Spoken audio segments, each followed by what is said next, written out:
மேடையில் இன்றைய விழாவின் தலைமை பொறுப்பை ஏற்றிருக்கிற கோல்டன் கேட்ஸ் கல்வி நிறுவனங்களுடைய தாளாளர் மரியாதைக்குரிய ஐயா ஆர் ரவிச்சந்திரன் அவர்களே, எனக்கு முன்பு தீதலாம் நலிக என்ற பாரதியின் வரியை அகல ஆழங்களோடு நமக்கு விளக்கிச் சொன்ன சிந்தனையாளர், எழுத்தாளர், கவிஞர், பேச்சாளர், பெருமைக்குரிய சகோதரர் அகர முதல்வன் அவர்களே, என் மகளாக நான் மதிக்கிற சித்ரா கணபதி உரையாற்றிவிட்டு மதுரை செல்ல வேண்டும் என்பதற்காக புறப்பட்டு விட்டார். இப்படி பல நல்லறிஞர்கள் இருக்கிற மேடையில், நல்ல ரசிகர்கள் இருக்கிற பெரம்பலூரில் இந்த அருமையான ஏற்பாட்டை செய்திருக்கிற மாவட்ட நிர்வாகத்தையும் பப்பாசி நிறுவனத்தையும் மனமாற வாழ்த்தி இந்த உரையை தொடங்குகிறேன். நம்முடைய எழுத்தாளர் அகர முதல்வன் அவர்கள் அருமையாக நுட்பமான பல விஷயங்களை பேசினார்கள். அதிலே ஒரு வினாவை கூட எழுப்பினார்கள். எழுத்தாளர்கள் மேடைக்கு வருவதும் பேச்சாளர்கள் எழுத்துலக அரங்கங்களுக்கு வருவதும் இடையிலே இருக்கிற ஒரு இடர்பாடு என்ன என்பதை தெரிவித்தார்கள். பொது மேடைகளிலே நன்கு பழக்கப்பட்டவர்கள் புத்தக கண்காட்சியில் பேசுவதைப் போல எழுத்தாளர்களை, சிந்தனையாளர்களை அழைப்பதில்லை என்பது மாறி பெரம்பலூரிலே என்னை அழைத்திருக்கிறார்கள் என்று அவர் பெருமைப்பட சொன்னார்.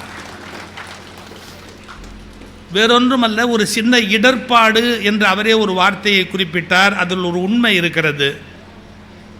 எழுத்தாளன் தனக்குரிய உலகத்தில் தான் இருப்பவன். வாசகன் விசா வாங்கி கொண்டுதான் அங்கு போய் வர வேண்டும்.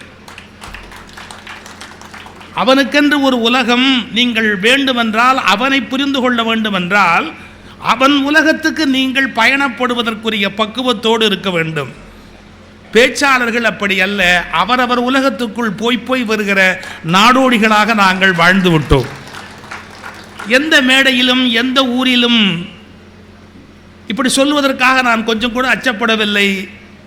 என் மண்ணிலே வாழ்கிற நம்முடைய ஒரு பாசியும் ஊசியும் விற்கிற சகோதரர்கள் எந்த ஊரிலும் எப்படி வாழ முடியுமோ அப்படி எந்த மேடையிலும் எங்களால் பேச முடியும்.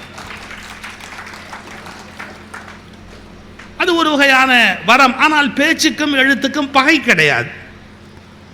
முன்பொரு 10 ஆண்டுகளுக்கு முன்பு ஒரு விவாதம் வந்தது. எழுத்தாளர்கள் பங்கு பெற வேண்டிய புத்தக காட்சியிலே பேச்சாளர்களுக்கு என்ன வேலை என்று ஒரு கேள்வி எழுந்தது. ஆனால் அப்படி நினைக்க முடியாது. வேதம் எழுதப்படவில்லை, பேசப்பட்டது. கிறிஸ்துவின் மொழி எழுதப்படவில்லை, பேசப்பட்டது. நபிகளுடைய மொழி எழுதப்படவில்லை, பின்புதான் எழுதப்பட்டது, முதலில் பேசப்பட்டது. இந்த உலகத்தின் எல்லா ஞான நூல்களும் முதலில் பேசப்பட்டது, பின்புதான் எழுதப்பட்டது. எழுத்துக்கு பேச்சு தாய் என்பதால் அவசியம் இருக்கிறதோ இல்லையோ, தாய் அந்த வீட்டில் தான் இருப்பாள். அவளுக்கு தர வேண்டிய மரியாதையை கொடுத்து விட்டு தான் எழுத்தாளனுக்கு மரியாதை கொடுக்க முடியும். காரணம், நாங்கள் மூத்தவர்கள். பேச்சு மூத்தது, எழுத்து பின்னால் வந்தது. அதனால் அந்த மரியாதையை ஒருபோதும் நாங்கள் விட்டுக் கொடுக்க மாட்டோம். கல்யாணத்தில் தாம்பூலப்பை வாங்குவதில் கூட எங்கள் நரைமுடிக்கு ஒரு தனி மரியாதை இருக்கிறது. அதை ஒருபோதும் நாங்கள் விட்டுக் கொடுக்க மாட்டோம். ரொம்ப அழகா பேசினார். அவருடைய பேச்சு நான் ரசிச்சேன். அவர்கிட்ட எப்படின்னா புதுமையான சிந்தனையும் இருந்தது, மரபு வழிப்பட்ட ஞானியர் பாடல் வரிகளையும் எடுத்துக்கொண்டார். அதெல்லாம் இன்னைக்கு ரொம்ப ரேர். பாலங்கள் அவர்கள்லாம். நான் கூட ஒரு பேச்சு பேசியிருக்கேன், பல பேருக்கு அது கிடைச்சதான் தெரியாது. பாலங்களை இடிக்காதீர்கள் அப்படின்னு ஒரு பேச்சு பேசியிருக்கேன். அதாவது 2 கரையையும் தொட்டுக்கொண்டு போகக்கூடிய சக்தி பாலத்துக்கு மட்டுமே உண்டு. எதிரெதிராக இருக்கிறவர்களை கைப்பிடித்து கொண்டு நடக்கக்கூடிய ஆற்றல் சில சிந்தனையாளர்களுக்கு மட்டுமே உண்டு. சில காலத்தால் தரப்பட்ட மனிதர்கள்தான் திரு குன்றக்குடி அடிகளாரை போன்றவர்கள் சமயக்குறவர்கள் கையையும் பிடித்துக் கொள்வார், தந்தை பெரியார் கையையும் பிடித்துக் கொள்வார். தான் தடுமாறாமல் நடக்கக்கூடிய ஆற்றல் குன்றக்குடி அடிகளாருக்கு இருந்தது.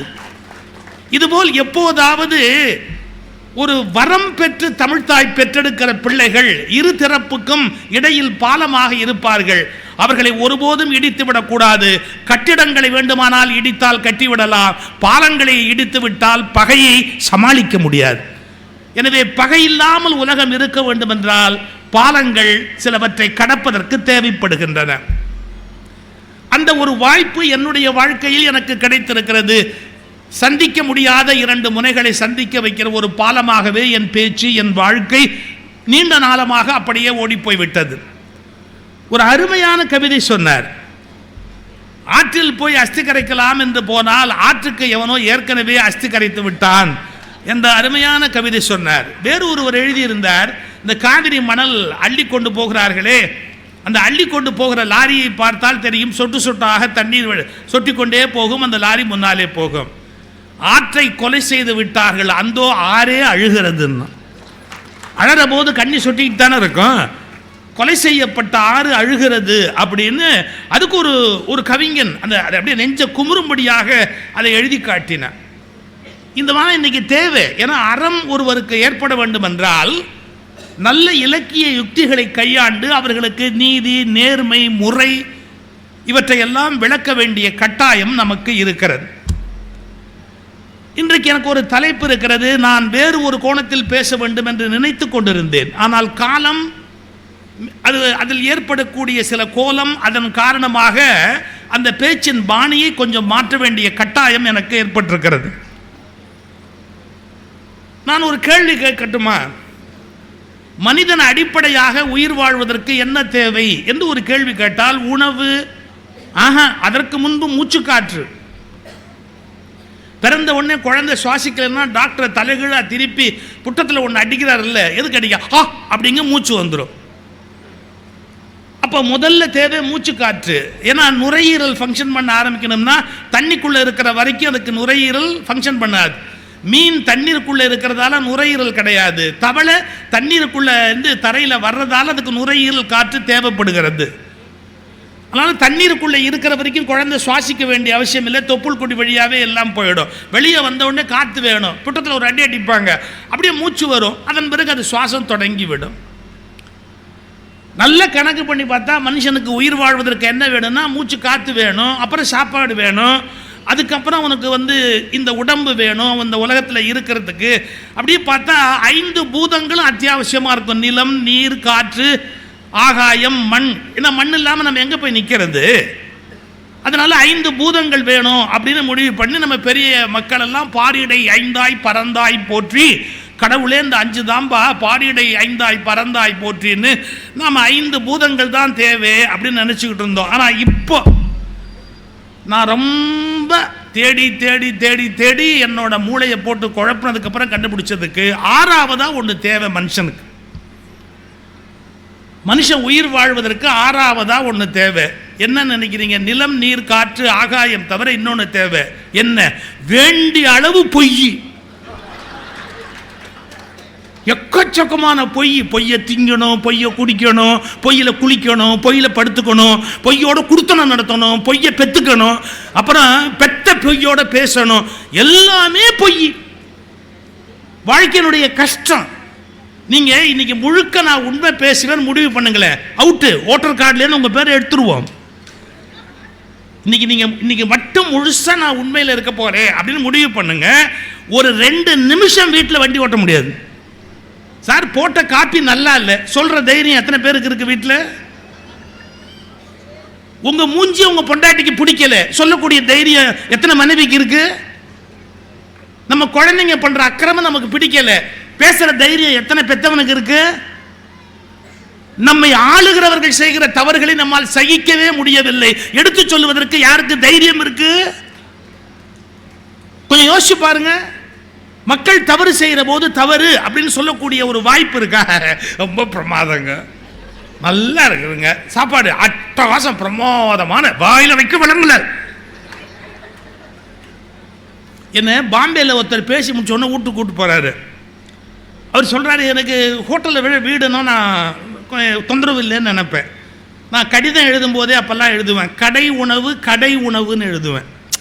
கடை உணவு கடை, லாஸ்ட் ரிசார்ட்டா ஹோட்டலில் வாங்கி கொடுப்பா, இல்லாட்டி எனக்கு வீட்டு சாப்பாடு போடு, கடை உணவு கடை உணவு. ஆனால் அதை மாற்றின ஒரு கடை பெரம்பலூரில் இருக்கு. நலபாகத்தில் இருக்கிறார் பாருங்க என்னுடைய நண்பர். அவர் என்னை கவனிக்கிற மாதிரி வேற யாரும் கவனிக்க முடியாது.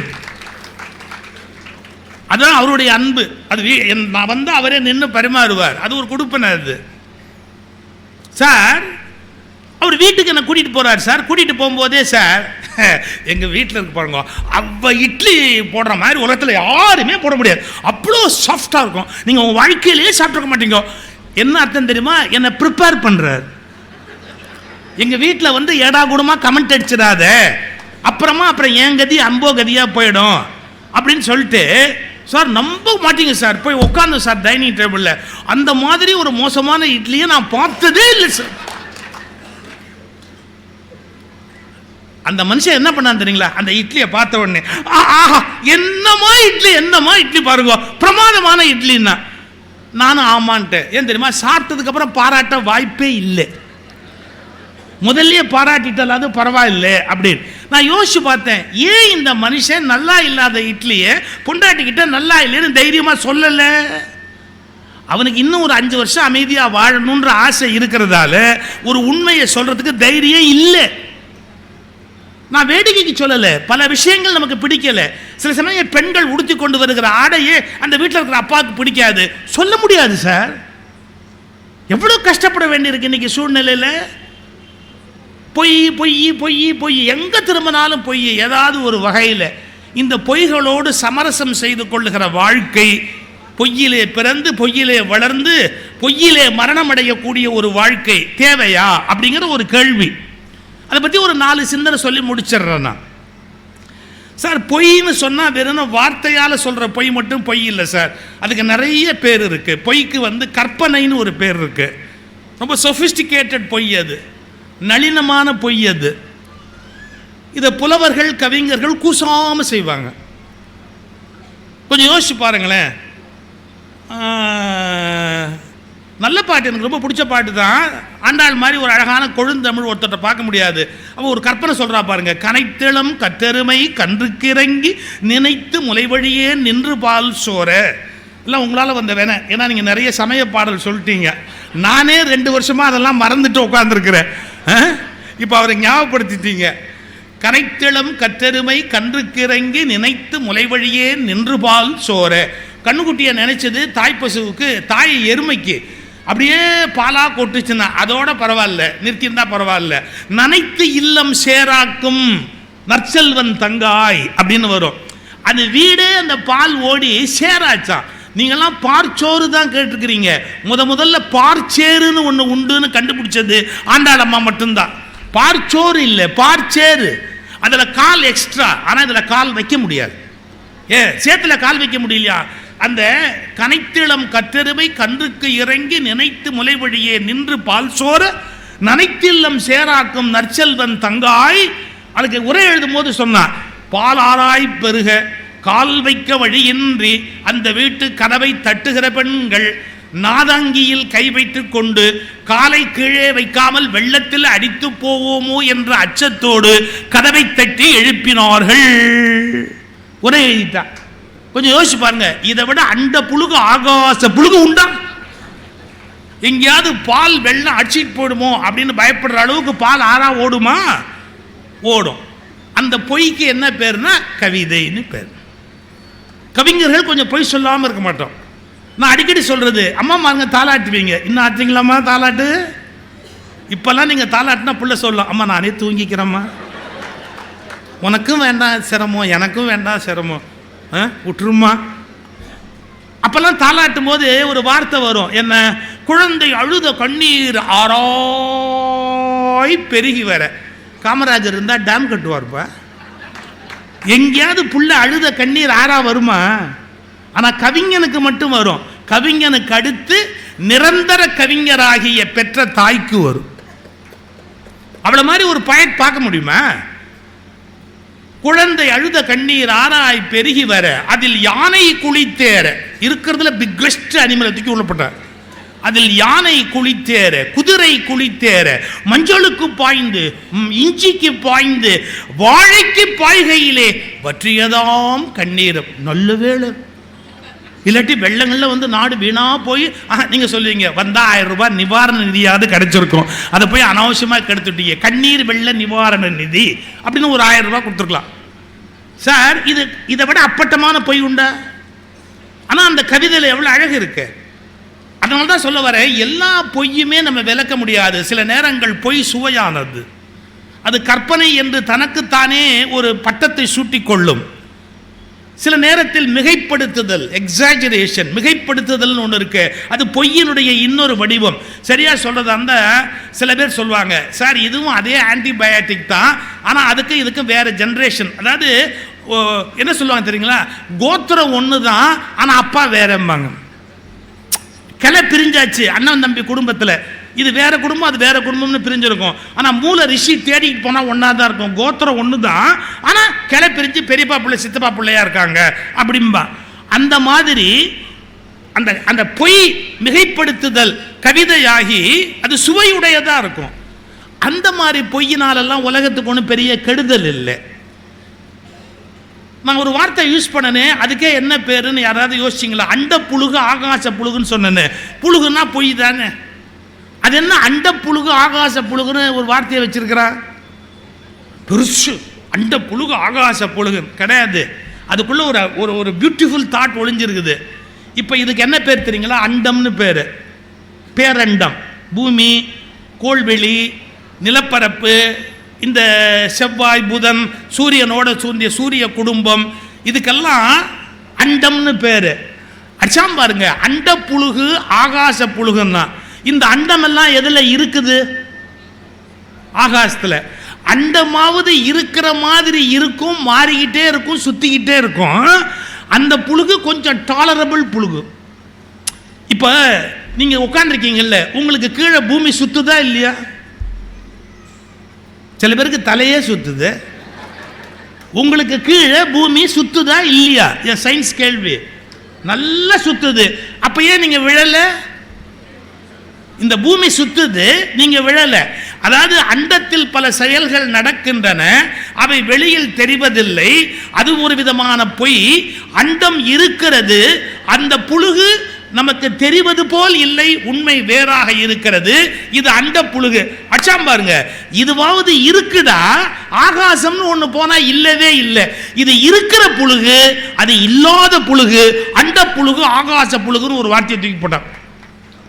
பொய்யிலேயே எவ்வளவு ஆழமான விஷயம். வானம் என்பது இல்லாதது, ஆனால் இருப்பது போல் காட்டுவது. புத்தர் அதனால தான் தன்னுடைய சமய தத்துவத்தை வடிவமைக்கிற போது எல்லாரும் 5 பூதங்கள் என்று வடிவமைத்துக் கொண்டார்கள். ஆனா புத்தர் மட்டும் 4 பூதங்கள்னர். நிலம், நீர், காற்று, ஆகாயத்தை ஒத்துக்கல. அவரு ஏன் ஒத்துக்கல? நெருப்பை ஒத்துக்கிட்டாரு, நிலம் நீர் காற்றை ஒத்துக்கிட்டாரு, ஆகாயம்ங்கிறதே கிடையாதுன்ட்டார். ஏன்னா இல்லாததுக்கு எப்படா பேர் வைப்ப? எனவே 4 பூதங்களை கொண்டுதான் சமய தத்துவத்தை ஆராய வேணும், 5 பூதம்னு சொல்லாது அப்படின்ட்டார் புத்தர். ஆகாசம்ங்கிறது இல்லவே இல்லை அப்படின்ட்டார். ஆனா நீங்க ஒண்ணு மறந்துடக்கூடாது, ஆகாசம்னு ஒண்ணு இல்லைன்னா நாம யாருமே இல்லை. ஆகாசம்னு ஒண்ணு இல்லைன்னா நம்ம யாருமே இல்லை.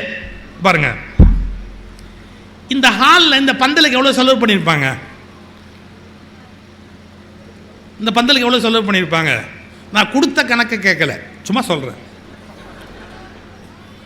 இந்த பந்தலுக்கு ஒரு 5 லட்சம் 10 லட்சம் செலவாயிருக்குமா? 10 லட்சம் வச்சுக்குவோம் செலவாயிருக்கும். இந்த மேடைக்கு எவ்வளோ செலவாயிருக்கும்? எல்லாம் செலவாயிருக்கும். உங்கள் சௌகரியப்படி போட்டுருங்க, ஏன்னா ஆடிட்லாம் கிடையாது, உங்கள் சௌகரியப்படி போட்டுக்க வேண்டியது தான். இப்போ இவ்வளவும் போட்டிருக்காங்கல்ல, பந்தலில் பாருங்க, கொஞ்சம் வச்சுருக்குறாங்க, ஒயிட்டில் போட்டிருக்கிறாங்க, அங்கே ஒரு டிசைன் போட்டிருக்கிறாங்க, அங்கே ஒரு ஃபேன் போட்டிருக்கிறாங்க, லைட் போட்டிருக்காங்க. நல்லா கவனிக்கணும், இவ்வளவு போட்டிருக்கிற இந்த பந்தலில் யூஸ்ஃபுல்லான இடம் எது தெரியுமா? காலியாக விட்டுருக்கிற இடம் தான். இது காலியாக விட்டதால தான் உங்கள் எல்லாரும் உள்ளே வந்து உட்காந்து எழுச்சி வெளியே போக வேண்டியது. நீங்கள் வீடு கட்டுறீங்களே, வீடு கட்டுறதுக்கு சவுத்துக்கு காசு உண்டு, ஜன்னலுக்கு காசு உண்டு, கூரைக்கு காசு உண்டு, தரைக்கு காசு உண்டு. இது எல்லா பொருளையும் போட்டு நடுவில் காலி இடம்னு ஒன்று இருந்தாதான் உள்ளுக்குள்ள நம்ம வாழ முடியும். இல்லாமையில் தான் இருப்பின் இருப்பே இல்லாமையில் தான் இருக்கிறது. அதனால பொய்யை ஒதுக்கிட முடியாது, பொய்க்குள்ளதான் எல்லாமே அடங்கி இருக்குது. இந்த உலகத்தில் எதை நீங்க இல்லைன்னு சொல்றீங்களோ அதுக்குள்ளதான் எல்லாமே அடங்கி இருக்குது. இதை புரிஞ்சுக்கிறது ரொம்ப கஷ்டம். வெளியிலேருந்து பார்த்தா இதுக்கு ஒரு பொருள் இருக்கு, உள்ளேந்து பார்த்தா அதுக்கு வேற ஒரு பொருள் இருக்கு. விவேகானந்தர் ஒரு முறை கப்பல்ல போறார். அவர் கப்பல்ல வெளிநாட்டுக்கு போய் கொண்டு இருக்கிற போது மேல் தளத்தில் நின்றுகிட்டு இருந்தார். அப்படி மேலே நின்று பாருங்க, விவேகானந்தர் அப்படி கையை கட்டிக்கிட்டு அந்த வானத்தை பார்க்கிறார். செவ்வானம் நீளமா இருக்கும். ஏன் எங்க பிள்ளைங்க சயின்ஸ் படிச்சவங்க வந்திருப்பீங்க, ஏமா கடலோட நிறம் என்ன, வானத்தோட நிறம் என்ன? பொய், நிறம் கிடையாது. கடலுக்கு நிறம் நீளம்னா தண்ணி அள்ளி பாருங்க, நீளமாவா இருக்கு? நிறமற்றது நீளமாய் தெரிவதால தான் மாயையின் நிறம் நீளம்னு கொடுத்தான். கிருஷ்ணனுக்கு மாயை நீல நிறம்னு கொடுத்தான். நீல நிறம் அப்படிங்கிறதே ஒரு மாயைன்னு கற்பனை பண்ணலாம். நிறமற்றது நிறமாய் தோற்றமளிக்கிற போது நீளமா தோற்றமளிக்கிறது. அதான் விஷ்ணு மாயை அப்படின்னு துர்க்கைக்கு பேர் வச்சான். நீங்க யோசிச்சு பார்த்தீங்கன்னா, இல்லாததை இருப்பது போல் காட்டுகிற பொய்மைதான் தோற்ற பிழை. பாரதி வார்த்தையில் சொன்னா அந்த தோற்ற பிழைதான் அந்த நீல நிறத்தை நமக்கு உண்டு பண்ணுது. கண்ணனா காளியா இதெல்லாம் அந்த மாதிரி வந்த வடிவங்கள். அது அப்படியே இருக்கட்டும். விவேகானந்தர் அதை ரசிக்கிறாரு. இந்த பாரதி வந்து ஒரு ஒரு பாட்டில் பாஞ்சாலி சபதத்தில் அர்ஜுனன் இதுக்கு போவா, அஸ்தினாபுரத்துக்கு திருதராஷ்டிரன் சூதாடுறதுக்கு வா அப்படின்னு கூப்பிட்ட போது இவங்க 5 பேரும் கிளம்பி போவாங்க. அப்போ அர்ஜுனனோட திரௌபதி பேசிக்கிட்டு இருப்பா. அந்த திரௌபதிக்கு வானத்தை காட்டி பாடுவதா பாரதி 4 வரி சொல்வார். ரொம்ப அழகு. பார் சுடர் பரிதியை சூழவே படர்முகில் எத்தனை தீப்பட்டு எரிவன. பாருங்க, இது யாரும் நினைச்சே பார்க்க முடியாது. முகில் தீப்பட்டு எரிவன என்ன கவிதை! அது தண்ணீர் சுமந்த மேகம், ஆனால் சூரியன் உள்ள மறைஞ்சிருக்குது. அது நெருப்பு எரியிற மாதிரி தானே இருக்கும். எத்தனை தீப்பட்டு எரிவன படர் முகில் எத்தனை தீப்பட்டு எரிவன. ஓஹோ, என்னடி இந்த வண்ணத்து இயல்புகள், எத்தனை வடிவம், எத்தனை கலவை. அதனால் அழகு. நீலமா ஒன்று தெரியுது, கருப்பா ஒன்று தெரியுது, அதில் வெள்ளை பார்டர் அப்படியே சில்வர் பார்டர் தெரியுது, சிவந்த வானம் தெரியுது, இத்தனை கலர் தெரியுது. வண்ணத்து இயல்புகள், எத்தனை வடிவம், எத்தனை கலவை. அந்த ஈவினிங் காட்சி, மாலை ஆகாயம் எப்படி இருக்கு அப்படின்னு வர்ணிக்கிறார். தீயின் குழம்புகள், தீயின் குழம்புகள், செழும்பொன் காய்ச்சி விட்ட ஓடைகள். ஒரு பொன்னை காய்ச்சி இப்படி ஊத்துறா எப்படி இருக்கும் ஒரு ஓடையா? பொன்னை காய்ச்சி அப்படி ஓட விட்டா செழும்பொன் காய்ச்சி விட்ட ஓடைகள், வெம்மை தோன்றாமே எரிந்திடும் தங்க தீவுகள். எப்படி வார்த்தை பாரதிக்கு வந்து விழுது பாருங்க. எரிந்திடும் தங்க தீவுகள், பாரடி நீல பொய்கைகள். அடடா, நீல வண்ணம் ஒன்றில் எத்தனை வகையடி. நீலத்திலே டார்க் ப்ளூ, லைட் ப்ளூ. பெண்களுக்கு தெரியும், எம்எஸ் ப்ளூனே ஒரு ப்ளூ வச்சிங்க. எம்எஸ் அம்மா கட்டுற புடவைக்குன்னு ஒரு கலர் ஒன்று, அந்த காலத்தில் எம்எஸ் ப்ளூ அப்படின்னு அதுக்கு பேர். அட, நீல வண்ணம் ஒன்றில் எத்தனை வகையடி, எத்தனை செம்மை, பசுமையும் கரமையும் எத்தனை, கரிய பெரும் பூதம், நீல பொய்கையின் மிதந்திடும் தங்க தோணிகள். நீல பொய்கையில் மிதந்திடும் தங்க தோணிகள், சுடரொளி பொற்கரையிட்ட கரும் சிகரங்கள் காணடி, ஆங்கு தங்க திமிங்கலம். சில இடத்துல எப்படி எப்படி அப்படி ஒரு ஒரு திட்டா தெரியும் லைட்டு. தங்க திமிங்கலம், தாம்பலம் மிதக்கும் இருட்கடல். ஆஹா, எங்கு நோக்கினும் ஒளித்திரள் ஒளித்திரள் வண்ணக்களஞ்சியம்.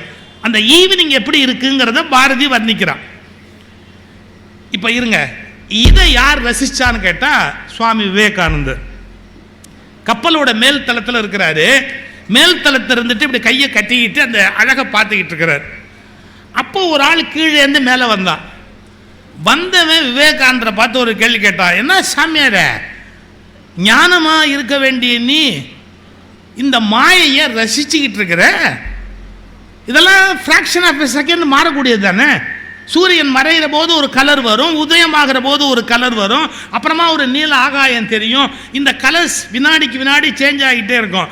எது மாறிக்கொண்டு இருக்கிறதோ, எது நிலையற்றதோ அது பொய், அது மாயை. அதை ரசிக்கலாமா? யாரு சன்னியாசியா இருக்கிற நீ நிரந்தரமான ஒன்று தானே ரசிக்கணும். உடம்பு அழியும், மனசு அழியும், ஆத்மா அழியாது. அதை நோக்கி பயணப்பட வேண்டிய ஆளு.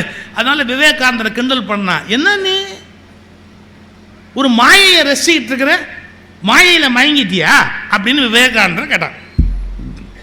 அவர் ஒரு வார்த்தை சொன்னார் பாருங்க, மாயையே இவ்வளவு அழகாக இருக்கிறது, இந்த மாயையின் பின் இருக்கிற சத்தியம் என்ற கடவுள் எவ்வளவு அழகானது என்பதை நான் உற்று நோக்கி கொண்டிருக்கிறேன்.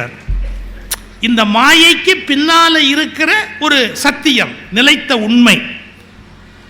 சார், மாறிக்கொண்டே இருப்பதற்குள்ள ஒன்னே ஒன்று மாறாமல் இருந்து கொண்டே இருக்கும். அதனுடைய அழகை ரசிக்க பழகணும். எத்தனை பொய்களுக்கு மத்தியிலையும் ஒரு சத்தியம் உட்கார்ந்துருக்கும். ரொம்ப ஆச்சரியம் இல்லை? நம்ம வீட்டில் குழந்தை பிறகுது, முத்து முத்தா பல்லு, முத்து முத்தா அந்த தோற்றம், நல்ல வாழைப்பூ மாதிரி அதுக்கு விரல், தலைமுடி கருப்பாக சுருளாக இருக்குது. அப்படியே மாறுது மாறுது மாறுது மாறுது. பட்டினத்தாருடைய உடற்கூற்று வண்ணம் படிங்க, அது எப்படி நடக்குது, எப்படி இளமையாகுது. அப்புறம் 40 வயசு வருது, எப்படி வாழ்க்கையை நடத்துது. அப்புறம் 50 வயசு வருது, எப்படி இருமுது.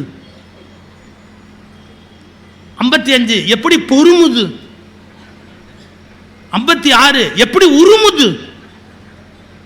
வயசாகி போச்சு, பொறுமுது, இருமுது, உருமுது. உருமுறார் கூட இல்லை, உருமுது. அவ்வளோதான் வயசு. பாரு, உட்காந்துக்கிட்டு பாரு. அவர் சில பேர் குத்த வச்ச உட்காந்துருக்காங்க, குரங்கு குத்த வச்ச மாதிரி குத்த வச்சு உட்காந்துருக்கான் பாரு அப்படின்னு. இது எழுதுறாரு பட்டினத்தார். குரங்கு போல் குந்தி இருந்துன்னு அந்த பாட்டில் வரும். குரங்கு இப்படி உட்காந்துருக்கு பார்த்தீங்களா, அதே மாதிரி குந்தி இருந்து. வருவார் போவார் யார் என கேட்டு, வர்றவன் யார் போகிறவன் யாருன்னு ஒரு ஏஜில் கேட்குறோம்ல. இப்பெல்லாம் இந்த செல்ஃபோனில் பேசுறதில்ல, நம்ம சின்ன பிள்ளைங்க இருக்கு பாருங்க, சவுண்டே வராமல் பேசுதுங்க. நீங்கள் யாராவது நம்ம வீட்டில் 18 வயசில் ஒரு பொண்ணு இருந்தா அது என்ன பேசுதுன்னு ஒரு அப்பன் கண்டுபிடிச்சா நான் 1 கோடி ரூபாய் தரேன். அதாவது உதடு அசைறது வேணா லேசா தெரியுமே ஒழிய அந்த படுபாவிக்கு மட்டும்தான் கேட்குமே ஒழிய நம்ம யாருக்கும் கேட்காது. எப்படி பேசுவாளுங்கன்னு தெரியாது. அப்படியே பேசுவாளுங்க. ஒரு செல்போனை வச்சுட்டு பேசிக்கிட்டே இருப்பாளுங்க. இதை இப்போ ஃபோன் வரும். பிள்ளைக்கு வீட்டில் இருந்தால் ஃபோன் வராதா? ஃபோன் வரும். இந்த 82 சும்மா உட்காந்துருக்க வேண்டியது தானே. அந்த ஃபோன் அடித்த உடனே ஓடி போய் அந்த பேத்தி அதை கையில் எடுத்த உடனே இது இப்படி பார்க்கும், ஒரு கேள்வி கேட்கும், யார்? உடனே அவ சொல்லுவா, உன்னை யார் கேட்டா? சும்மா பேசாமல், யாராக இருந்தால் உனக்கு என்ன அப்படின்பா. நமக்கு தேவையாது. யாராக இருந்தால் என்ன? யாராக இருந்தாலும் நம்மளை காப்பாற்ற போகிறது இல்லை. அப்புறம் யாராக இருந்தால் நமக்கு என்ன சார்? நமக்கு அந்த விவேகம் இல்லாத அந்த குரங்கு என குந்தி இருந்து. யார்? பட்டினத்தாருடைய பாட்டு. இங்கே இருந்தால் அப்படியே போயிடுவேன். அதான் என் பேச்சில் இருக்கிற இயல்பு. தள்ளி வைங்க. இப்போ எனக்கு என்னாச்சு, நேற்றுக்கு என்னுடைய ஃபோட்டோ எப்படி, அதுக்கு முன்னாடி தையோடு நான் இருந்தப்போ இருந்த ஃபோட்டோ எப்படி, அதுக்கு முன்னாடி என்னுடைய ஃபோட்டோ எப்படி, 50 வயசில் நான் இருந்த ஃபோட்டோ எப்படி, இப்பெல்லாம் பார்த்துக்கிட்டே வந்தோன்னு வச்சுங்க. ஒரே ஆள் தானா? வெவ்வேறு ஆளா? மேக்கப் மாற்றி மாற்றி போடுவாங்க. எது உண்மை? கவிக்கோ அப்துல் ரஹ்மான் ஒரு வார்த்தை எழுதினார் சார். கவிக்கோ அப்துல் ரஹ்மான் பியூட்டிஃபுல்லாக ஒரு வார்த்தை எழுதினார். என்ன தெரியுங்களா? என் புகைப்பட ஆல்பத்தில் நான் புரட்டி பார்ப்பவை என் பழைய படங்கள் அல்ல, பழைய பிணங்கள். பழைய படங்கள் அல்ல, பழைய பிணங்கள். அது கான், செத்து போச்சு. அந்த உடம்பு போச்சு, அந்த அந்த வாலிப கட்டு போச்சு, எல்லாம் போச்சு இல்லையா? ரைட்டு.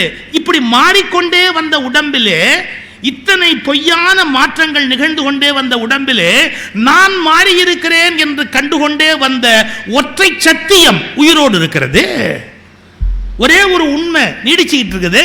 அது ஆத்மான்னு சொல்லு, உயிர்னு சொல்லு, கடவுள்னு சொல்லு, உனக்கு என்ன சௌரியமோ அதை வேணா சொல்லிட்டு போ. ஆனால் அந்த ஒற்றை சத்தியம் நீடித்து கொண்டிருக்கிறது. இத்தனை பொய்களுக்கு மத்தியிலும் அந்த ஒற்றை சத்தியம் உயிரோடு இருக்கிறது. இந்த பிரபஞ்சம் அதே மாதிரி, கடவுளுக்கு உடம்பு, அதுவும் எவ்வளவோ மாறிக்கிட்டே இருந்தாலும் அதுக்குள்ள ஒரு ஒற்றை சத்தியம் உட்கார்ந்து இருக்குது. இந்த பொய்களுக்குள்ள இருக்கிற அந்த உண்மை, அதை ரசிக்கிறேன்னு விவேகானந்தர்.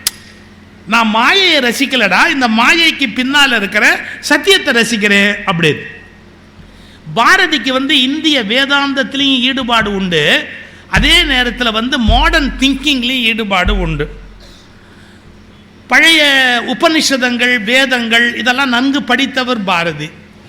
அதனால ஆத்மா, மறுபிறவி, இதெல்லாம் பாரதிக்கு ரொம்ப அசாத்தியமான நம்பிக்கை உண்டு. மாயை அப்படிங்கிற சங்கரருடைய அத்வைதம் எல்லாத்துலேயுமே நம்பிக்கை உண்டு பாரதிக்கு. பட் எல்லாத்துலேயும் கொஸ்டின் உண்டு பாரதிக்கு. உண்மைதானா, இதை ஏற்றுக்கிறதா, ஏற்றுக்க முடியாதா, இதை மறுக்கிறதா அப்படிங்கிற கொஸ்டினும் உண்டு அவருக்கு. இது ரெண்டுமே கலந்தது தான் மகாகவி பாரதி. நல்லா புரிஞ்சுக்கணும்.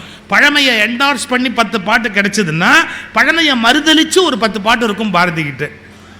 பாரதிங்கிற பர்சனாலிட்டி அப்படிதான். ரெண்டையும் எதிரெதிரான விஷயங்களை அவன் ஒரு பாலம், எதிரெதிரான 2 விஷயங்களை அவன் எப்போதுமே கைகோத்து வச்சிருந்தான். ஒண்ணுமே பண்ண முடியாது அதுக்கு. இப்போ ஒரு பாட்டில் பாரதி மாயையை எடுத்து சொல்ற ஒரு பாட்டு இருக்கு, ரொம்ப அழகான ஒரு பாடல். கண்டிப்பா உங்க அத்தனை பேருக்கு தெரிஞ்சதுதான். நிற்பனவே நடப்பனவே அப்படின்னு ஒரு பாட்டு. நிற்பதுவே நடப்பதுவே பறப்பதுவே, நிற்பதுவே நடப்பதுவே பறப்பதுவே, நீங்கள் எல்லாம் சொப்பனம்தானோ. இந்த வார்த்தை பாரதி பயன்படுத்தினது பல தோற்ற மயக்கங்களோ, கற்பதுவே கேட்பதுவே கருதுவதே, நீங்கள் எல்லாம் அற்ப மாயைகளோ, உம்முள் ஆழ்ந்த பொருள் இல்லையோ, வானகமே இளவையிலே மரச்சரிவே, நீங்கள் எல்லாம் காணலின் நீரோ. அதுக்கு அடுத்து ஒரு வார்த்தை பயன்படுத்துறான் பாருங்க, அந்த மாதிரி சொல்லாட்சி எங்கேயும் பார்க்க முடியாது. நீங்கள் எல்லாம் காட்சி பிழைதானோ. காட்சி பிழை, இந்த வார்த்தை ஒண்ணுக்கே பாரதிக்கு எத்தனை கோடி கொடுக்கணும் தெரியுங்களா? காட்சி பிழை, காணுவதில் ஏற்பட்டிருக்கிற ஒரு பிழை, காட்சி பிழைதானோ. வானகமே இளவையிலே மரச்செவிரே, நீங்கள் எல்லாம் காணலின் நீரோ. போனதெல்லாம் கனவினை போல் புதைந்தெழுந்தே போனதானால் நானும் ஓர் கனவோ. இந்த ஞாலமும் பொய்தானோ. இந்த உலகம் என்ன பொய்யா? பல தோற்ற மயக்கங்களோ, காலம் என்றே ஒரு நினைவும் காட்சி என்றே பல நினைவும் கோலமும் பொய்களோ, அங்கு குணங்களும் பொய்களோ, அங்கு குணங்களும் பொய்களோ, காண்பதெல்லாம் மறையும் என்றால். இப்ப பாரதியோட கேள்வி, காண்பதெல்லாம் மறையும் என்றால் மறைந்ததெல்லாம் காண்போம் என்றோ. எல்லாம் அழிஞ்சு போகும் சொன்னா அழிஞ்சதெல்லாம் மறுபடியும் ஒரு நாள் வெளிப்படும் இல்லையா? இப்படி அற்ப மாயைகளா காட்சி பிழையா இவ்வளவு கேட்ட பாரதி பின்னால ஒரு உரை நடையில் எழுதுறான். இந்த உலகமே பொய் என்று நமது தேசத்தில் ஒரு சாஸ்திரம் வழங்கி வருகிறது. எது? அத்வைதத்தில் மாயைன்னு ஒரு பகுதி வருது, சைவ சித்தாந்தத்திலையும் வருது. அந்த பொய் அதை நம்ம மெய்யின் நம்பிக்கிட்டு இருக்கிறோம் அப்படின்னு, இந்த உடம்பு அழியக்கூடியது, இது பொய், இதை மெய்யின் நம்பி வாழறோம்லாம் நிறைய கருத்து இருக்குது. இதுக்கு பாரதி இதை பாருங்க, ஒரு பக்கம் இதை ஒப்புக்கொண்டு எழுதுனா கூட இதை கண்டம் பண்ணி ரைட்டிங்ல எழுதுறான் பாருங்க. இந்த உலகமே பொய் என்று நமது தேசத்தில் ஒரு சாஸ்திரம் வழங்கி வருகிறது. சந்நியாசிகள் இதை ஓயாமல் சொல்லிக் கொண்டிருக்கட்டும். அதை பற்றி இந்த நிமிஷம் எனக்கு வருத்தமில்லை. குடும்பத்தில் இருப்போருக்கு அந்த வார்த்தை பொருந்துமா? நடுவீட்டில் உச்சரிக்கலாமா? நமக்கு தந்தை வைத்துவிட்டு போன வீடும் வயலும் பொய்யா? தங்கச் சிலை போல் நிற்கிறாள் மனைவி, தங்கச் சிலை போல் நிற்கிறாள் மனைவி. நமது துயரத்துக்கெல்லாம் கண்ணீர் விட்டு கரைந்தாள், நமக்கு மகிழ்ச்சியின் போதெல்லாம் உடல் பூரித்தாள், நமது குழந்தைகளை வளர்த்தாள். அவள் பொய்யா? தங்கச் சிலை போல் நிற்கிறாள் மனைவி, குழந்தையை வளர்த்தா அவள் பொய்யா? குழந்தைகளும் பொய்தானா? பெற்றவரிடம் கேட்கிறேன், குழந்தைகள் பொய்யா? நமது வீட்டில் வைத்து கும்பிடும் குலதெய்வம் பொய்யா? பாரதியோட கேள்வி பாருங்க. இப்ப பாரதியை சொல்லி முடிச்சுட்டு நான் அனாலிசிஸுக்கு வர்றேன். உண்மைன்னு சொல்றாரு, பொய்ன்னு சொல்றாரு, இந்த பொய்க்கு நடுவில் ஒரு உண்மை ஒளிஞ்சிருக்குதுன்னு சொல்றாரு. இதை புரிஞ்சுக்கிறதா உண்மையான ஞானம்னு சொல்றாரு. இதை எளிமையா புரிஞ்சுக்கிறதுக்கு நான் ஒரு உதாரணம் சொல்றேன். தேம்ஸ் நதி, எல்லாம் பெரம்பலூரை மறந்துருங்க. எவ்வளோ நாள் நம்ம இங்கே இருக்கிறோம்? பாஸ்போர்ட்டு விசா ஒன்றும் வேணாம், வாங்க எல்லாம் லண்டன் போகலாம். அமெரிக்கா தான் போக முடியாது, ட்ரம்ப் ஆட்சிக்கு வந்ததுக்கப்புறம் நம்மளை உள்ளே விட மாட்டேங்கிறாரு. யூகே போகலாம், ஒன்றும் பிரச்சனை. இருக்கிறவனையும் தூக்கி இராணுவ விமானத்தில் ஏற்றி அனுப்பிச்சி விட்டுறாரு. நல்ல பிடிவாதமான ஆள் அவர். சாதாரண ட்ரம்ப் இல்லைங்க, கடவுள் இறக்கிய ட்ரம்ப் கார்டு, ரொம்ப பவர்ஃபுல் கார்டு. விடுங்க. தேம்ஸ் நதிக்கரை ஒரு பிச்சைக்காரர். யோசிப்பீங்க, லண்டனில் ஏதுரா பிச்சைக்காரர்? உங்களுக்கு தெரியாது, எல்லா நாட்டிலையும் பிச்சைக்காரன் உண்டு. எல்லா நாட்டிலையும் பிச்சைக்காரன் உண்டு. லண்டன் பிச்சைக்காரனை நானே பார்த்துருக்கேன்.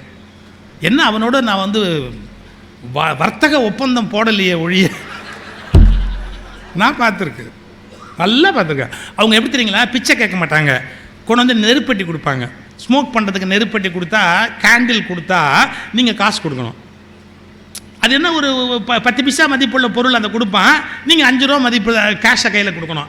பிச்சை எடுக்கிறது வெறும் கை நீட்ட மாட்டாங்க. எல்லா நாட்டிலையும் பிச்சைக்காரன் உண்டு. இந்த தேம்ஸ் நதிக்கரையில், நம்ம ஊர் நதிக்கரையிலலாம் பெஞ்சு போட்டிருப்பான்ல, இப்படி அது மாதிரி தேம்ஸ் நதிக்கரையிலையும் ஒரு கட்டை கட்டியிருப்போம், ரொம்ப நல்லாயிருக்கும், அழகாக இருக்கும் பார்க்குறதுக்கு. அந்த தேம்ஸ் நதிக்கரையில் ஒருத்தர் இப்படி தள்ள கை வச்சு இப்படி படுத்துக்கிட்டே இருந்தான். நல்ல சார் அவனுக்கு ஒரு பெரிய அதிசயம் சார், பிச்சைக்காரனாகவே இருக்கும், நம்ம லைஃபு பிச்சைக்காரனாகவே போயிடுமோ, வாழ்க்கையில் ஒன்றுமே நமக்கு கிடைக்காதோ அப்படி வருத்தப்படுறான். அப்படி வருத்தப்படுற நேரத்தில் திடீர்னு ஒரு பெரிய கார் வந்து நின்றுது சார். அலட்சியமாக இப்படி பார்த்தான், யார் அப்படி ஒரு 19-20 வயசில் ஒரு உலக பேர் அழகி இறங்கி வர்றான். வந்து இவன்ட்ட கேட்குறா, எதுக்கு நீங்கள் படுத்துருக்குற, குளிரில் படுத்துருக்குற, எந்திரி காரில் ஏறு. இவருக்கு அப்படியே அதிர்ஷ்டம், காரில் ஏறணும். காரை கொண்டு போய் வீட்டில் நிறுத்தினான். நான் உனக்கு சாப்பாடெல்லாம் ரெடி பண்ணி வைக்கிறேன், நீ போய் குளிச்சுட்டு வா போ அப்படின்னு. அவன் போனால் குளிச்சுட்டு நல்ல ட்ரெஸ்ஸு அவனுக்கு போட்டு எடுத்து வச்சு போட்டுக்கோ அப்படின்ட்டு பிரமதமாக குக் பண்ணி டேபிள் முன்னாடி வச்சு எல்லாருமா சந்தோஷமாக சாப்பிட்டு எல்லாம் பண்ணி அவள் எல்லாம் கொடுக்குறான். அதுக்கு விட இன்னும் சஸ்பென்ஸ், அந்த கதை போகுது. அப்படியே எல்லாம் முடிஞ்ச உடனே அவன் அப்படி கையில் அப்படி கொக்கி போடுற மாதிரி கையில் அப்படி கொக்கி போட்டு அவருடைய பெட்ரூம் கழிச்சிட்டு போகிறான். படம் ஒரு மாதிரி ஓடுதில்லை, சென்சார் போட வேண்டியது தான். அப்படி கையில் அப்படி கொக்கி போட்டு அப்படி அழைச்சிட்டு போய் அந்த பெட்டில் போய் 2 பேரும் படுக்கிறாங்க. அப்படி படுக்கும்போது ஒரு 2 minutes அப்படியே ஒரு பாட்டு பாடுறான், இவன் ஒரு பாட்டு பாடுறான், அப்படியே அந்த பெட்டில் படுக்கிறான். அப்போ அவன் சொல்கிறா, ஏய் தள்ளிப்படு, ஒரு பெட்டில் எப்படி படுக்கணும்னு கூட தெரியல, இன்னும் கொஞ்சம் தள்ளிப்படு, அந்த பக்கம் படு, தள்ளிப்படு. அப்படி தள்ளிப்படுத்தான். தொப்புன்னு சத்தம் கேட்டது. தேம்ஸ் நதி அவனை அடித்து கொண்டு போனது. இதுதான் கதை. இவ்வளோ நேரம் கண்டது கனவு, கொஞ்சம் தள்ளிப்படுத்தா. கனவுல வந்ததை நனவுல செஞ்சா கதை முடிஞ்சு போயிடும். கொஞ்சம் தள்ளிப்படு அப்படின்னா தள்ளிப்படுத்தா போயிட்டா. இந்த சிக்கல் இருக்கு பார்த்தீங்களா, எது வரைக்கும் பொய், எந்த கணத்தில் பொய் உண்மையா மாறும், அல்லது எந்தெந்த பொய்க்குள்ள எந்தெந்த உண்மை உறங்கி கொண்டு இருக்கிறது, இதெல்லாம் தேடி கண்டுபிடிக்கிறதுக்கு பேர் தான் வாழ்க்கையினுடைய தேடல், ஞானம். அது அவ்வளோ ஈஸி இல்லை, சுலபத்தில் அது நமக்கு வரப்போகிறது இல்லை. இதையெல்லாம் தாண்டி நாம் அதை கண்டுபிடிச்சி மேலே வர்றது ஒரு சுலபமான வாய்ப்பு அல்ல. அதுக்குள்ளே ஏகப்பட்ட சிக்கல் இருக்குது. இப்போ நம்ம கொஞ்சம், அதாவது நான் முதல்ல ஒரு கிரவுண்டு ப்ரிப்பேர் பண்ணிட்டேன். இப்போ அதுக்கு மேலே ஒரு பகுதி மட்டும் நம்ம ட்ராவல் பண்ணால் போகிறோம். பொய்களை நம்மால் வாழ்க்கையில் தவிர்க்க முடியாது என்பது உண்மை. இந்த பொய்கள் வெவ்வேறு வகையான வடிவங்களை பெற்றதாக இருக்கிறது, பெயர்களை பெற்றதாக இருக்கிறது. அது மனிதர்களாகவும் உலாவுகிறது, அல்லது உறவு முறைகளாகவும் உலாவுகிறது. அதிலெல்லாம் எந்த விதமான டவுட்டும் இல்லை. ஆனால் இத்தனை பொய்க்கு மத்தியிலையும் அந்த மெய் இருக்குங்கிற புரிதல் ஒன்று தேவை இருக்கு. இது ஒரு பக்கம் மனதில் இருக்கணும். இது ஆதிசங்கரர் என்ன சொல்றாரு, அத்வைதத்தில் ஜகத் மித்யை அப்படின்னார். இந்த ஜகத் மித்யைன்னு ஒன்று இந்த சாமியார் கோஷ்டிலாம் எப்படி அர்த்தம் பண்ணாங்கன்னு கேட்டிங்கன்னா, இந்த உலகம் பொய்யுப்பா, இந்த உலகம் பொய்யுப்பான். அதுக்கு தான் நான் பாரதியாருடைய பாட்டை சர்ச்சை பண்ணேன். அப்போ இது பொய்யா, பொண்டாட்டி பொய்யா, புள்ள பொய்யா அப்படின்னு. ஜகத் மித்யை அப்படிங்கிற வார்த்தை உலகம் பொய் அப்படின்னு. இது ஆதிசங்கரர் சொன்ன உடனே, அர்த்தம் பண்ண உடனே இந்த சன்னியாசிகள்லாம் என்ன சொன்னாங்க, இந்த உலகமே பொய்ன்னு. நல்லா புரிஞ்சுக்கணும். ஏங்க இந்த தூணு தரை இதெல்லாம் கண்ணால் பார்த்துக்கிட்டே இருக்கிறோம், இதெல்லாம் பொய் பொய் பொய்ன்னு சொன்னால் எவன் நம்புறது? பாரதி கேட்டான்ல, வீட்டில் தங்க சிலை போல் மனைவி இருக்கிறாள் பொய்யான்னு ஒரு கேள்வி கேட்டான்ல. இவ்வளவு பார்க்குற அத்தனையும் பொய்யா? இதுக்கு அர்த்தமே வேற. அத்வைத தத்துவத்தின்படி ஜகத் மித்யை, அதாவது இந்த உலகம் பொய் என்று சொன்னால் அது இந்த மண்ணையோ இந்த நீரையோ 5 பூதங்களையோ இதில் வந்து போகிற மனிதர்களையோ குறிக்கிற விஷயம் அல்ல. அவரவர்கள் அவரவருடைய உலகம் என்று மனதில் ஒன்றை உருவாக்கி வைத்திருக்கிறார்களே, அந்த உலகம் உண்மையான உலகம் அல்ல, அது பொய்யான உலகம். இது எப்படி கேட்கறதுன்னு கேட்டீங்களா? நான் சொன்னல, எழுத்தாளர்களுக்கு என்று ஒரு உலகம் இருக்கிறதுன்னு. அந்த உலகம் நமக்கு என்னன்னு நமக்கு தெரியாதுன்னு சொன்ன பார்த்தீங்களா, அது அவருக்கு மட்டும்தான் இருக்கும். அவர் திடீர்னு ராஜராஜ சோழனை பற்றி ஒரு கதை எழுத ஆரம்பித்தா டைங் டைங் அங்கே வால் சத்தம் கேட்கும். உங்கள் யாருக்காவது கேட்கும்?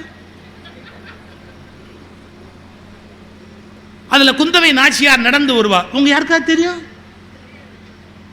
உங்களுக்கு எதெல்லாம் தெரியாதோ அதெல்லாம் எழுத்தாளனுக்கு தெரியும். உங்களுக்கு எதெல்லாம் தெரியாதோ எதெல்லாம் கேட்காதோ அதெல்லாம் கேட்கும்.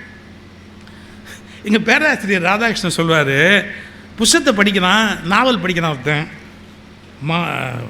அந்தி சாய்ந்த நேரம், வானத்தில் பொன் நிலவு பாயத் தொடங்கியது.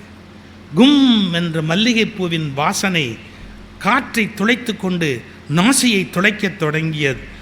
அப்போது அவன் ஆனந்தமான ஒரு அனுபவத்திற்கு போனான். ஆனால் படிச்சுக்கிட்டு இருக்கான் பார்த்தீங்களா இந்த நாவலை, அவன் ஒரு சந்தில், அதுவும் மூத்திர சந்தில் கைத்துக்கட்டில் போட்டு கொசு கடியில் உட்கார்ந்துருக்கான். ஆனால் அவன் என்ன படிக்கிறான்? ஆனந்தமான காற்று வீசத் தொடங்கியது, அங்கே தென்றல் வீசியது, இங்கே வேறு தான் வீசுது. இப்போ பாருங்க, ஆனால் நீங்கள் படிக்க ஆரம்பிச்சோட உங்கள் மனசில் அந்த உலகம் வந்துருச்சு இல்லை? ஆமாம். இப்படி அவரவர் மனதில் வைத்திருக்கிற உலகம் ஜகத் மித்யை, அது பொய்யானது. இந்த தெளிவு வந்தாதான் இப்போ நான் சொல்லுவேன், எங்கள் ஜாதியில் இப்படி தாங்க பழக்கம், முட்டாள், பொய்யது. உங்கள் ஜாதிங்கிற வட்டம் பொய். இந்த எங்க சமயத்தில் இப்படித்தான், முட்டாள், அது பொய். எங்க நாட்டில் இப்படித்தான், பொய். இந்தியா பல நாடுகள் சேர்ந்த ஒரு நாடு. 56 தேசம்னு ஒரு தேசம் இருந்தது. 56 தேசங்கள்ல கொஞ்சம் கொஞ்சமா எல்லாம் வெளியே போச்சு. மிச்சம் இருக்கிற 4-5 தேசம் ஒன்னா சேர்ந்தது. அதுலயும் 2 வெளியே போச்சு, பாகிஸ்தானாவும் பங்களாதேஷாவும் வெளியே போச்சு. அப்புறம் மிச்சமா உட்கார்ந்து இருக்கிறதெல்லாம் ஒன்னா சேர்ந்து உட்கார்ந்து இருக்கு. இது போய் நீங்க எப்படி சொல்ல முடியும்? இந்தியா என்பது பல நாடுகள் சேர்ந்த ஒரு நாடு. நீங்க உண்மையை புரிஞ்சுக்கணும். இது ஒரு நாடுன்னு ஆரம்பிச்சீங்கன்னா கஷ்டப்படுவீங்க. பல நாடுகள் சேர்ந்த ஒரு நாடு அப்படின்னு கண்டுபிடிக்கணும். அதே மாதிரி இந்து மதம், ஷண்மதம் சங்கரர் ஸ்தாபிக்கிறாரு. இந்து மதம் என்பது 6 மதங்கள் இணைந்த ஒற்றை மதம், ஷண்மதம். இல்லாட்டி ஷண்மத ஸ்தாபகர்ங்கிற பேர் எப்படி சங்கரர் கொடுக்க முடியும்? 6 மதம்னு அவருடைய பேர்லயே இருக்கு சார். 6 மதங்கள் இணைத்து அவர் கொண்டு வரார், ஷண்மத ஸ்தாபகர். ஒன்னு அதை ஒத்துக்கோ, இல்லாட்டி இதை ஒத்துக்கோ. இது ஒரு மதம் அல்ல, 6 மதங்களுடைய இணைப்பாக உண்டான ஒற்றை மதம். அப்புறமா அதுல வைதீக மதம்ங்கிறது வேற வந்து சேர்ந்தது. சிந்து நதிக்கு இந்த பக்கம் இருந்தவங்க 6 மதம், அப்புறம் வைதீக மதம் வந்து சேர்ந்தது. இதை நீங்க என்ன பண்றீங்க? நான் என்ன கற்பனை பண்ணி வச்சிருக்கிறனோ அதை அவன் பண்ணணும். இது எல்லாருக்கும் அந்த வியாதி இருக்கு. கல்ஃப்ல பிறந்தவங்களுக்கு இஸ்லாமிய கல்ச்சர் இருக்கும், வேறு பகுதியில் வளர்ந்தவங்களுக்கு கிறிஸ்டியன் கல்ச்சர் இருக்கும். ஒன்னளவோடு அந்த உலகத்தை நிறுத்தணுமே ஒழிய உன் உலகத்தை அடுத்தவன் உலகத்தில் மோத விடாது.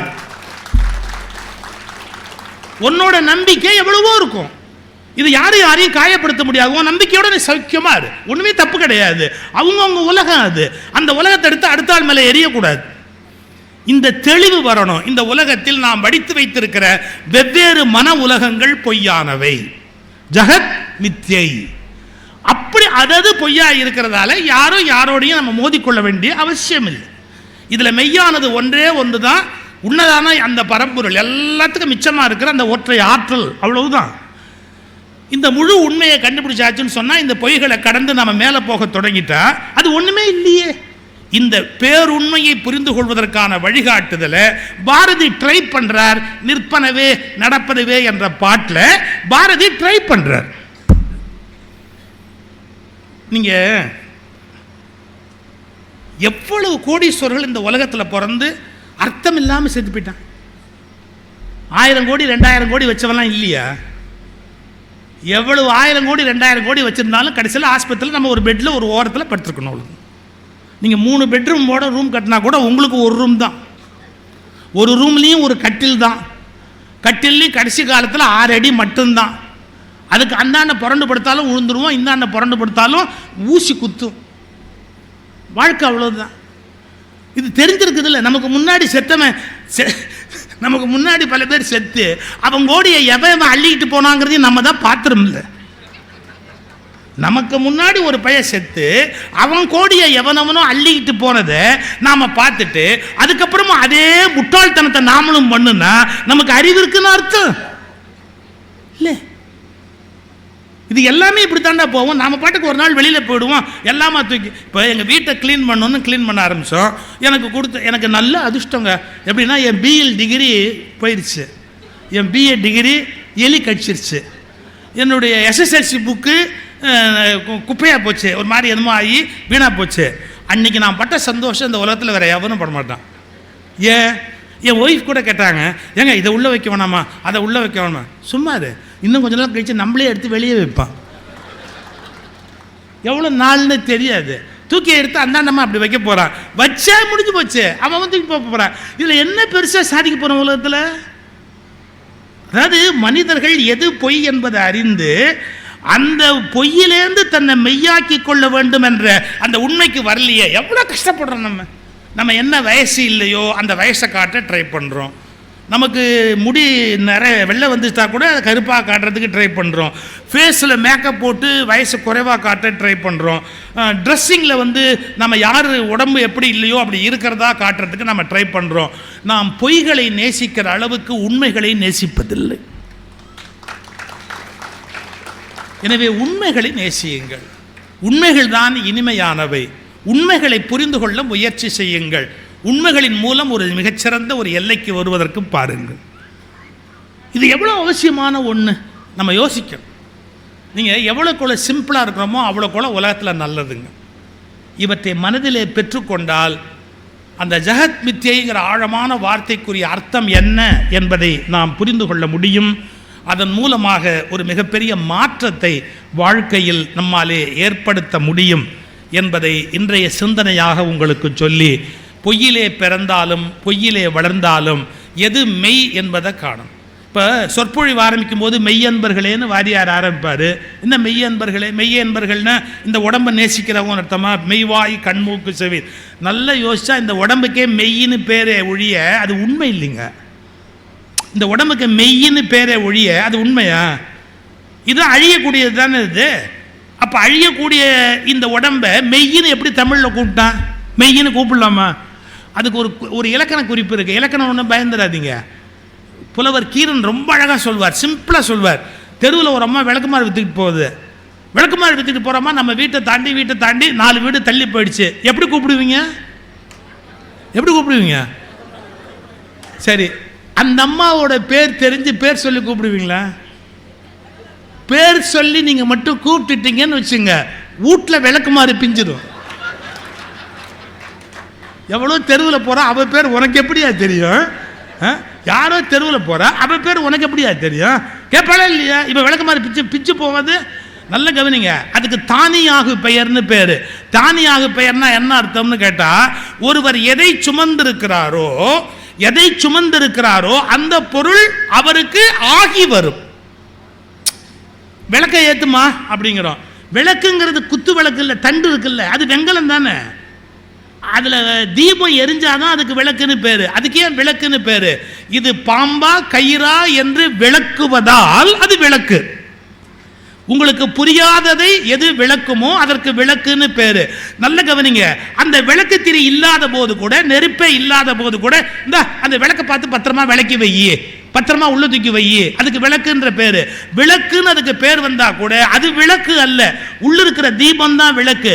ஆனா அந்த விளக்கு தானியாக பெயராக அந்த தீபத்தினால் அந்த பெயரை பெற்றது. அதுபோல் உடம்பு பொய் என்றாலும் பஞ்சபூதங்கள் பொய் என்றாலும் உள்ளே ஒரு சத்தியம் நின்று கொண்டிருப்பதால், அது நிலைத்த மெய்யாக இருப்பதால் இதையும் மெய் என்று அழைக்கிற ஒரு பழக்கம் வந்தது. அந்த மெய்யை நோக்கிய பயணம் தான் ஞானிகளுடைய பயணம். ஒரு ரமணருடைய பயணம், ஒரு ராமகிருஷ்ணனுடைய பயணம், ஒரு விவேகானந்தருடைய பயணம். ஒவ்வொரு ஞானிகளும் தேடிக்கிட்டு போனது எதுனா, எது மெய் எது மெய் எது மெய்ன்னு தேடுவாங்க. போய் குறுக்க வந்து நிற்கும், நான் தான் அத்தனையும் தள்ளிட்டு நாம மெய்யை தேடணும். என்ன கொடுமை தெரியுங்களா? உண்மை ஊரை சுற்றி வரத்துக்குள்ள பொய் உலகத்தை சுற்றி வந்துடும். உண்மை ஊரை சுற்றி வரத்துக்குள்ள பொய் உலகத்தை சுற்றி வந்துடும்மா. சந்தேகம் இருந்தால் அவங்க வாட்ஸ்அப்பை பாருங்க, எவ்வளவு பொய் எவ்வளவு பொய். யூடியூப் பாருங்க, எவ்வளவு பொய். மெட்ராஸ் ஹைகோர்ட்டில் எனக்கும் யூடியூப்புக்கு கேஸ் நடக்குது. என் பேச்சை போடாதடா யூடியூப்லன்ற. யார்? யூடியூப் கம்பெனிக்கு நான் கேஸ் போட்டிருக்கிறேன். நீ பாட்டுக்கு எடுத்து என்ன இஷ்டத்துக்கு போடுறது, போடாது அப்படின்னு யூடியூப்பை எதிர்த்து நான் ஃபைட் பண்ணுறேன். இன்டர்நேஷ்னல் லாயர்ஸ் வந்து நிற்கிறேன். எதுக்கு சொல்ல வரேன்? பொய், அவ்வளவும் பொய். கொஞ்சம் யோசிச்சு பாருங்க. இப்போ உண்மை ஊரை சுற்றி வரத்துக்குள்ள பொய் உலகத்தை சுற்றி வந்துடும். இதுக்கு ஓஷோ ஒரு அருமையான கதை சொன்னார். கற்பனை தான். மேல் உலகத்துலேருந்து பொய்யும் மெய்யும் வந்துதான். பொய்யும் மெய்யும், உண்மையும் பொய்யும் ஒன்றா வந்துதான். ரெண்டும் ஃப்ரெண்ட்ஸ் தான், ரெண்டும் வந்துதான். அப்படி வந்துட்டு ஆற்றுல குளிக்கலாமா, ஆற்றுல தண்ணி ஓடுது அப்படின்னு உண்மை குழந்தைத்தனமாக கேட்டுதான். ஆற்றுல குளிக்கலாமா அப்படின்னு. குளிக்கலாமே, யார் என்ன குளிக்கலாமா அப்படின்னு. உடனே பழைய வழக்கம், ஆடைகளை வந்து கரையில் களைஞ்சிட்டு அப்புறமே நீராடுவாங்க. அந்த வழக்கத்தில் ரெண்டு இன்னசென்ட் என்ன பண்ணுறாங்க, ஆடைகளை கரையில் வச்சுட்டு பொய் மெய் ரெண்டும் போய் தண்ணியில் போய் குளிக்கிறதுக்கு போச்சான். அப்படி தண்ணியில் குளிச்சுக்கிட்டே இருக்கும்போது பொய் பார்த்து தான் இந்த மெய்யோட ட்ரெஸ் இருக்கு இல்லையா, ரொம்ப அழகாக இருந்தது, ஊரே மரியாதை கொடுக்குது. எப்போவுமே அந்த ஆடையை பார்த்த உடனே உண்மைக்கு ஒரு பெரிய மரியாதை இருந்தது தான். இது உன்னை என்ன பண்ணுறேன் பார் அப்படின்னு அது தண்ணியில் முங்கும் போதே இது கரையேறி வந்து பொய்யோட ட்ரெஸ்ஸை போட்டுக்கிட்டு மெய்யோட ட்ரெஸ்ஸை பொய் போட்டுக்கிட்டு குடுகுடுன்னு அந்த இடத்த விட்டு போயிடுச்சான். இப்போ வெளியே வந்து பார்த்த உடனே வேற வழி இல்லாமல் ஆடை இல்லாமல் போக முடியாதுன்னு பொய்யோட ட்ரெஸ்ஸை மெய் போட்டுக்கிட்டு அது எங்கன்னு தேடிக்கிட்டே பின்னாடி வருதான். பொய்யினுடைய ஆடை உண்மையில் அதனுடைய ஆடை அல்ல, அது மெய் போல் தோற்றமளித்தாலும் அது மெய்யினுடைய ஆடையை திருடி கொண்டு போட்டு கொண்டு இருக்கிறது அப்படின்னு ஒரு அழகான ஒரு உருவக கதை உண்டு. இதை புரிந்து கொண்டு இன்றைக்கு நீங்கள் உண்மை என்று நம்பிக்கொண்டிருக்கிற பல விஷயங்கள் பொய். எப்படி பொய் போலி ஆடையோடு திரிகிறதோ அப்படி நீங்கள் உண்மை என்று நம்பிக்கொண்டிருக்கிற பல விஷயங்கள் பொய். நீங்கள் பொய் என்று எட்டி உதைக்கிற பல விஷயங்கள் மெய். இந்த தெளிவும் இந்த ஞானமும் இந்த புத்தக திருவிழா உங்களுக்கு தருமென்றால் நான் இங்கு வந்த நோக்கம் நிறைவேறியது. நன்றி, வணக்கம்.